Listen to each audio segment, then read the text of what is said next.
मोक्षमार्गस्य नेतारं भेतारं करं भुभितां ज्ञातारं विश्वतत्त्वानां वन्दे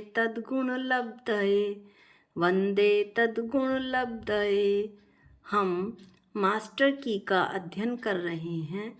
आज हम उन शब्दों को लेंगे जिनके तीन तीन भेद हैं। तीन तीन भेद वाले शब्दों में हम पहला शब्द लेते हैं आत्मा।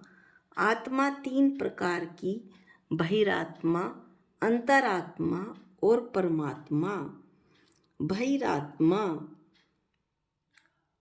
बहिरात्मा वे जीव होते हैं जो शरीर और आत्मा को एक मानते हैं, उन्हें बहिरात्मा कहते हैं।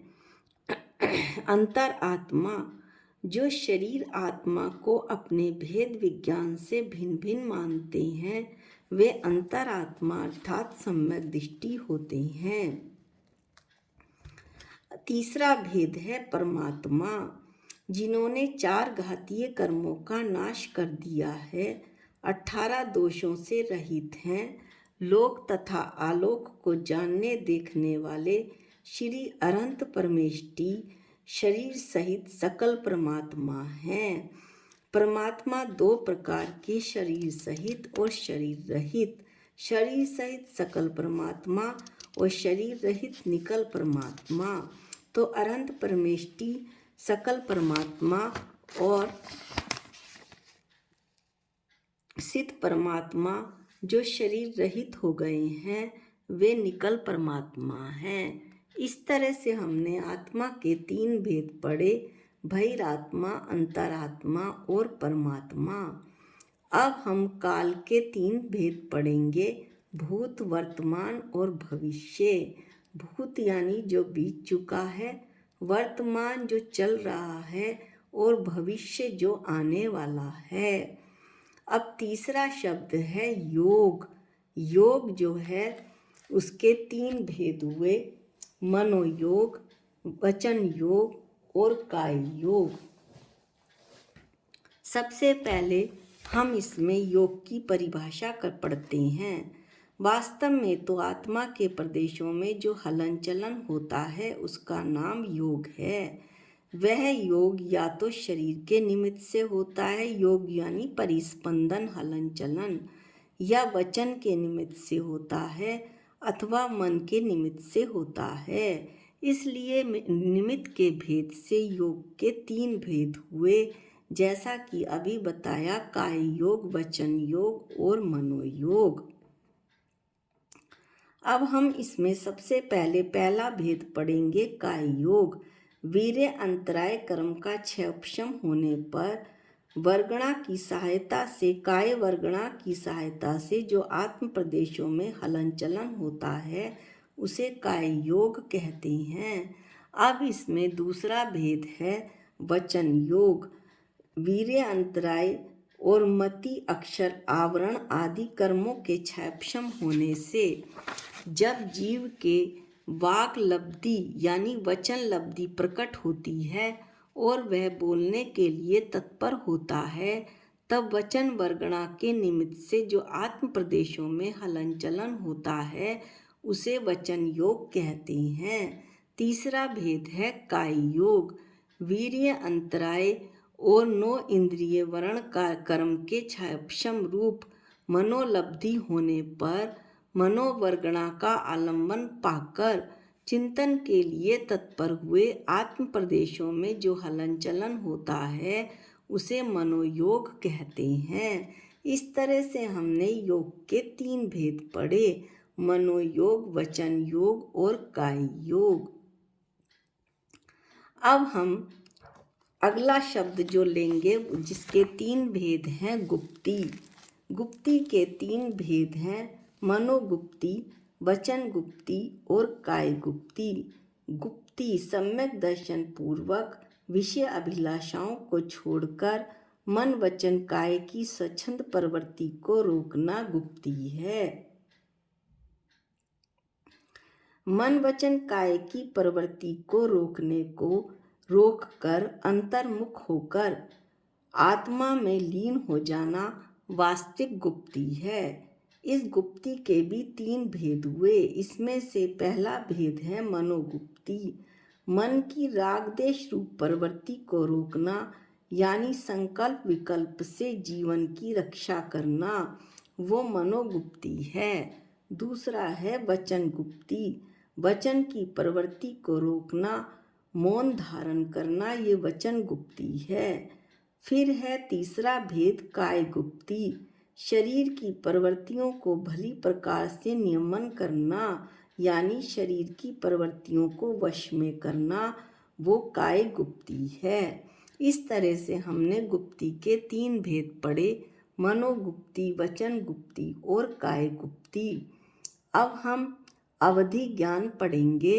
अवधि ज्ञान के 3 भेद हुए, देश अवधि, परम अवधि और सर्व अवधि। अवधि ज्ञान जो द्रव्य क्षेत्र काल भाव की अपेक्षा अर्थात सीमा से युक्त हो, मर्यादा से युक्त हो, अपने विषय भूत रूपी पदार्थ के ज्ञान को जाने, वह अवधि ज्ञान है। अवधि ज्ञान के 3 भेद हैं, देश अवधि, परम अवधि और सर्व अवधि। देश अवधि ज्ञान, देश का अर्थ होता है सम्यक्त, क्योंकि वह संयम का अवयव है।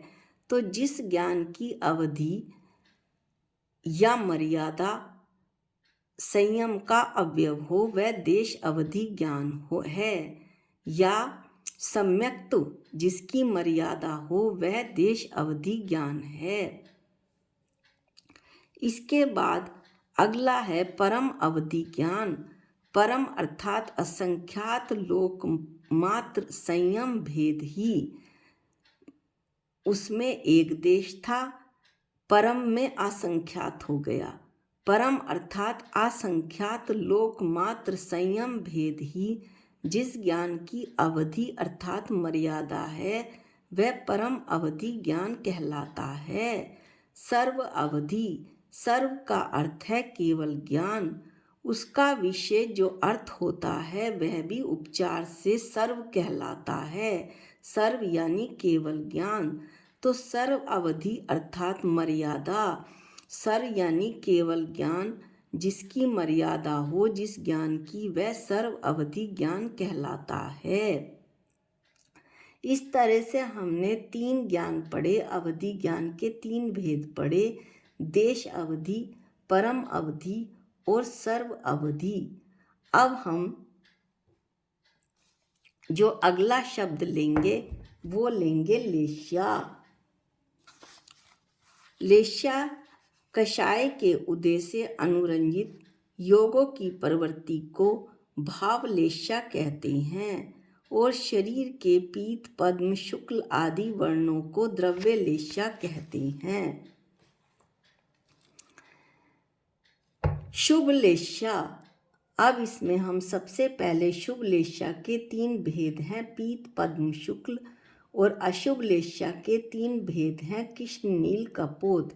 अब 6 लेश्या को एक साथ समझने के लिए हम एक कहानी का उदाहरण लेते हैं।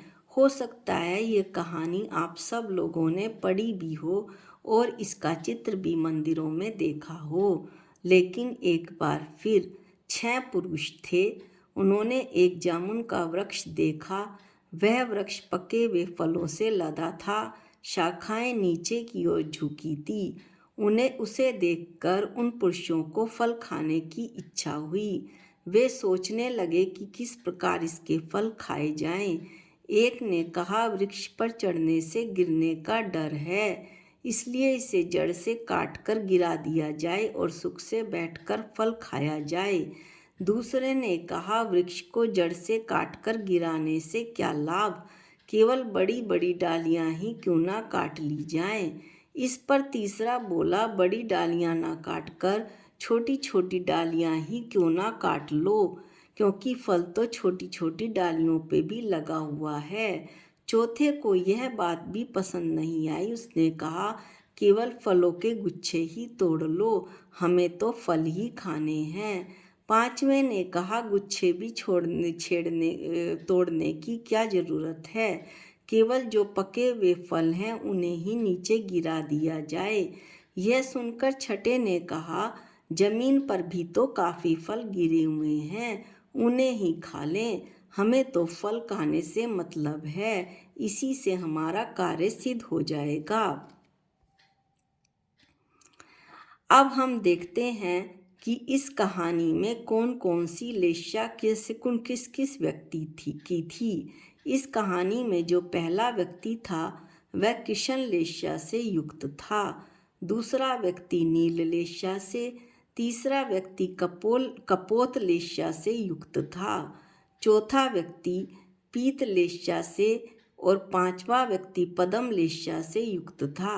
छठा व्यक्ति जो कि केवल नीचे गिरे हुए फलों की इच्छा रख रहा था वो शुक्ल लेस्या से युक्त था। इस प्रकार प्रत्येक व्यक्ति का लक्ष्य तो फल ही था, लेकिन उनके मनोभावों में शुभ विचारों की वृद्धि क्रमशः होती गई।